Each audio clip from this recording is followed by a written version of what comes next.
Welcome back to Long Delays Hobbies.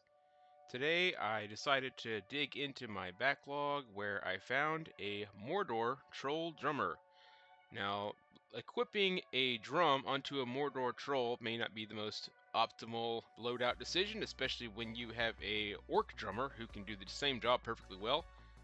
But this guy looks really cool, so I decided I was going to go ahead and paint him up anyway. I decided to start with Mornfang Brown air paints onto his troll flesh. Because I was using an air paint, I really only had to apply one coat on the vast majority of his skin, which is of course the vast majority of the model.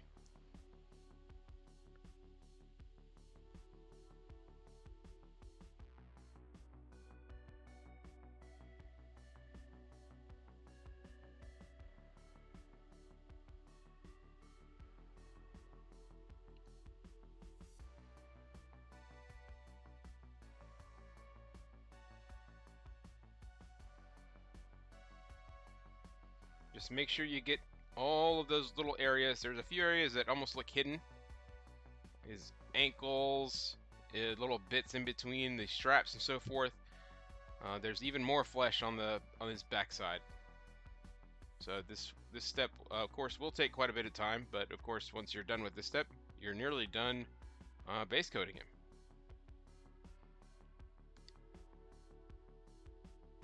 Just make sure you get a large brush for this.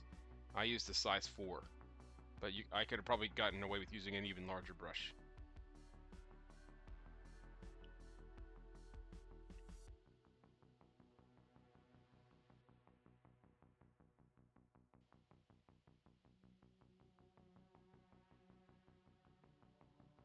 For the straps and his hair, I used Abaddon Black air paints.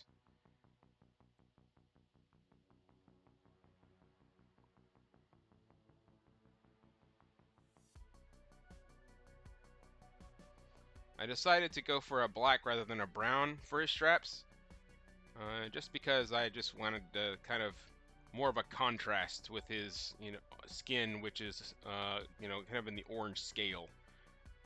I usually like to make my leathers orangey, but his skin is already orangey, so I went with the black.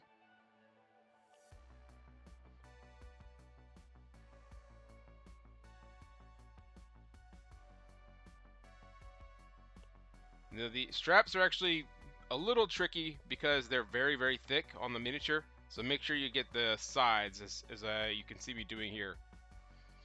You kind of have to paint the verticality and the horizontality of those straps. I also painted the little up and down bits of the drum using Abaddon Black. He has the way I built this miniature is I used the armored part from the non-drummer troll, and I'm painting that armor bit with a lead belcher. Now, the standard loadout, or the standard way to build this drum, is just to use an unarmored arm. There is still some metal in this, and you could, of course, if you want to do that, you would just paint that arm the same way you do the other arm.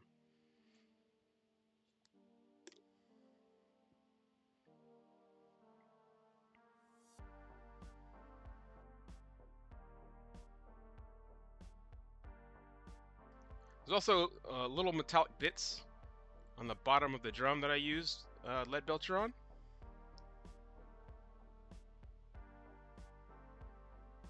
As well as this like metallic ring that holds the straps together.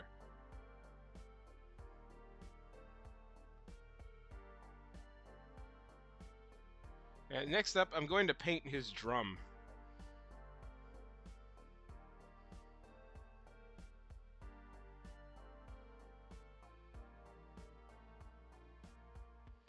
And for that, I use Rekarth Flesh.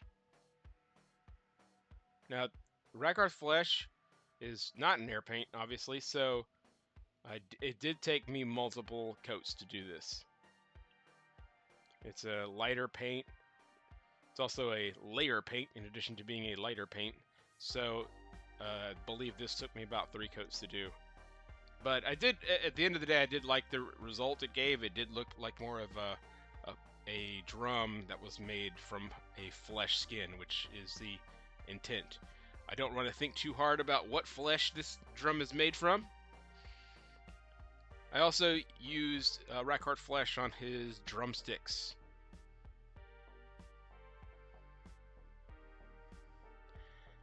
Now for the little bits of cloth on this model, I used Doomble Brown. There's really only a few bits of cloth. He's got a little loincloth here covering his nibbly bits. Back and front. The ones in the front are kind of hard to see because the drum is covering him. He's also got some cloth that protects his shoulders, I guess, from the straps. So I guess he's even a troll has a hard time bearing the weight of this drum, I suppose. So I used Doomble Brown on that.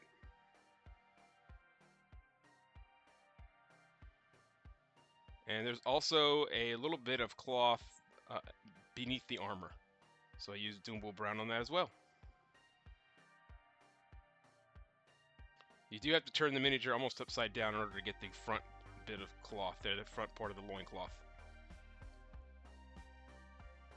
To paint the wooden drumsticks, as well as the wooden bits of the drum, I used dryad bark.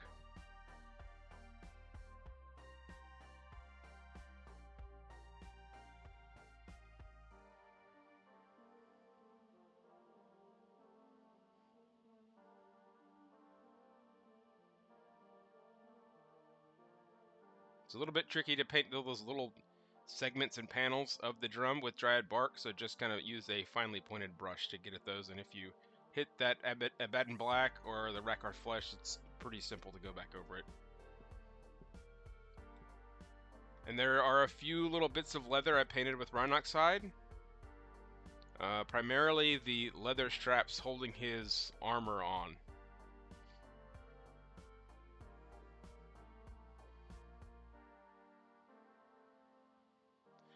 I also used Rhinoxide to paint the little bits of leather that are holding his drumstick cover on.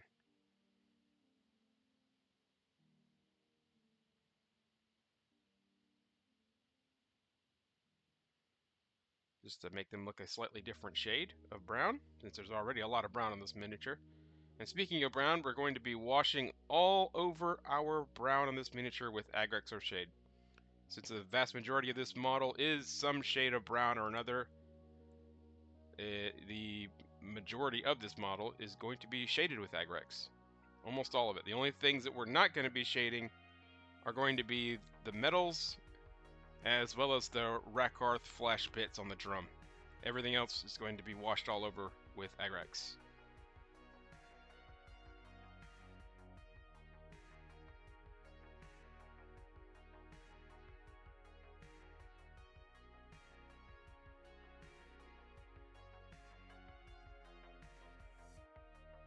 This is a model that takes very well to washing because of those little warts and bits on his back.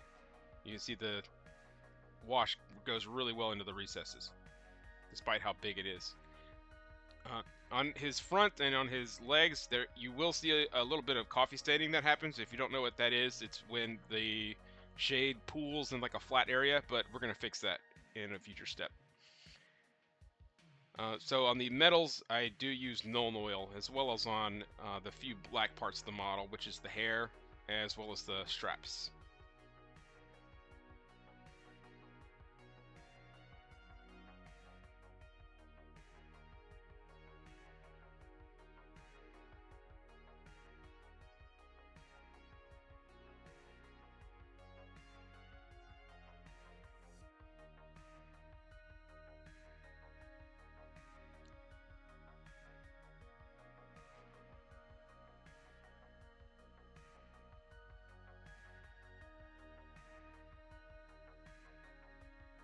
And that is all the washing that this model needs.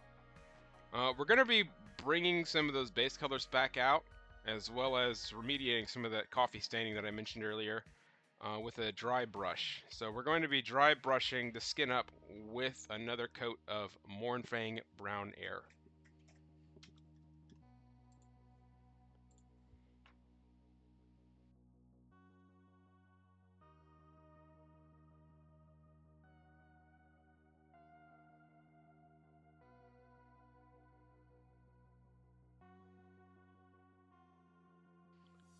So I just kind of went over the higher parts.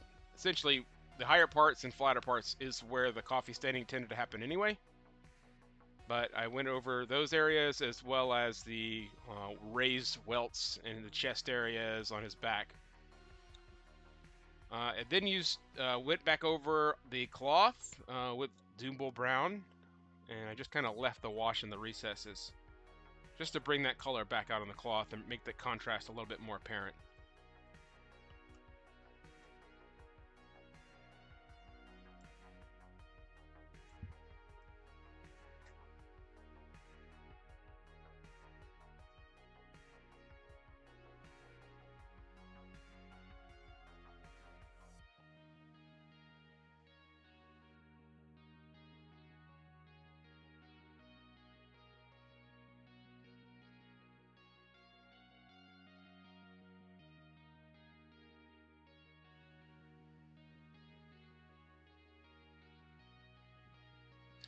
And we're going to go back in with another dry brush step, which is Scrag Brown. This is a lighter orangey brown corresponding to Mornfang Brown.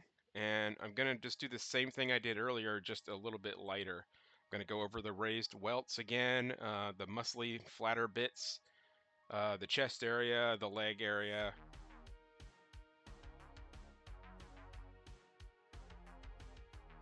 And we're just making sure we remove any remaining coffee staining. There really isn't much coffee staining left after my initial dry brush, but we're just going to try to make sure those muscles and raised welts show up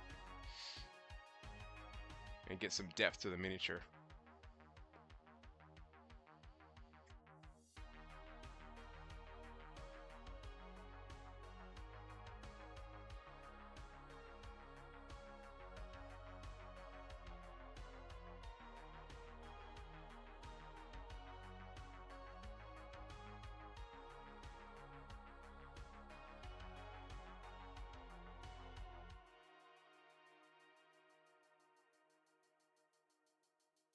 And we're going to now do some highlighting on his black straps. So I used Eshin Gray.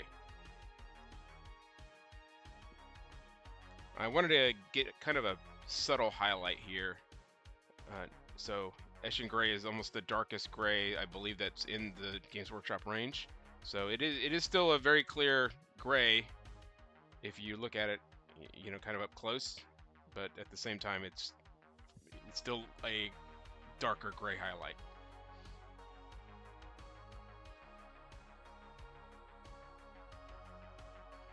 I also used Eshin Gray on his little mustache or goatee, as well as the little bit of hair he has coming from the back of his head.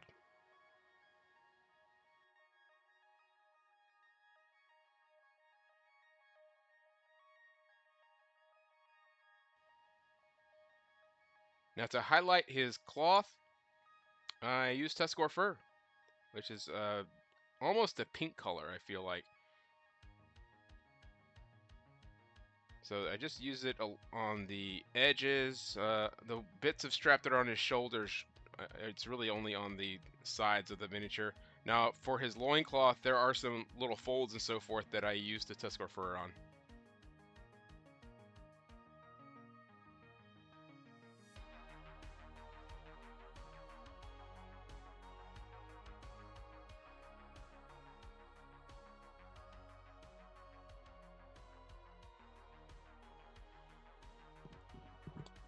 Now I used Pallid Witch Flesh to highlight the drumstick covers as well as the drums themselves. Now this is a little bit tricky because you kind of have to play it by ear to coin a phrase. So I just kind of went in a circular motion on the center of the drum until I felt like it looked a little bit natural.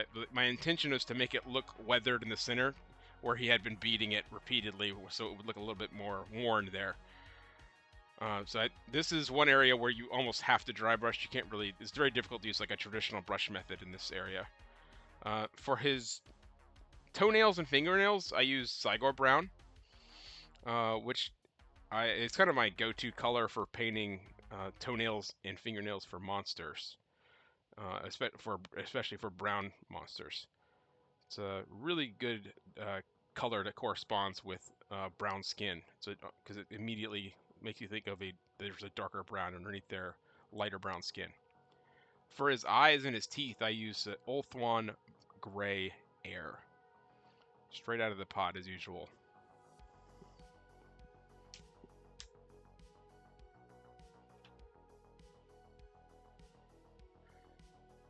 And I used Gorthor Brown to highlight the little bits of the drum. Now, I just kind of was creating some random stripes here, to be honest with you.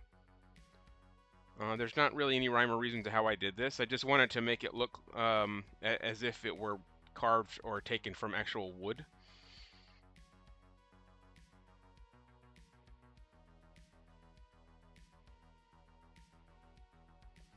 So just I just drew some kind of diagonal lines. I also highlighted his little drumstick with Gorthor Brown. The last thing I did was give a little dry brush of Ironbreaker to bring some brightness back to his armor. So you kind of want to be... Ironbreaker is very bright, so I needed to be subtle here. Because if you're not too subtle, then you will take away all of the darkness from that model. You'll lose all your null oil wash. So I think this guy, whom I have nicknamed Ringo, is now ready to drum his way onto the battlefields of Mordor.